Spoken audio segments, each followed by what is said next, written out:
ఈ రోజు ఉదయం మధుర యమున ఎక్స్‌ప్రెస్ వేపై ఘోర రోడ్డు ప్రమాదం జరిగింది. నోయిడా నుంచి ఫరూఖాబాద్ వెళ్తున్న బస్సు మధ్యలో ఆపారు. ప్రయాణికులు వాష్రూమ్ బ్రేక్ కోసం బయటకొచ్చి రోడ్డు పక్కన నిలబడ్డారు.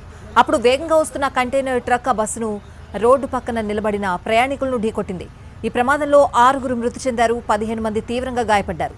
ఘటనా స్థలానికి చేరుకున్న పోలీసు, అగ్నిమాపక బృందాలు సహాయక చర్యలు చేపట్టాయి.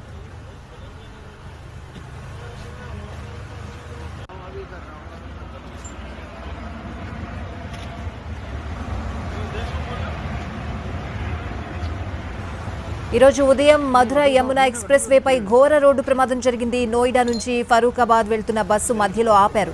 ప్రయాణికులు వాష్రూమ్ బ్రేక్ కోసం బయటకొచ్చి రోడ్డు పక్కన నిలబడ్డారు. అప్పుడు వేగంగా వస్తున్న కంటైనర్ ట్రక్ ఆ బస్సును రోడ్డు పక్కన నిలబడిన ప్రయాణికులను ఢీకొట్టింది. ఈ ప్రమాదంలో 6 మృతి చెందారు, 15 మంది తీవ్రంగా గాయపడ్డారు.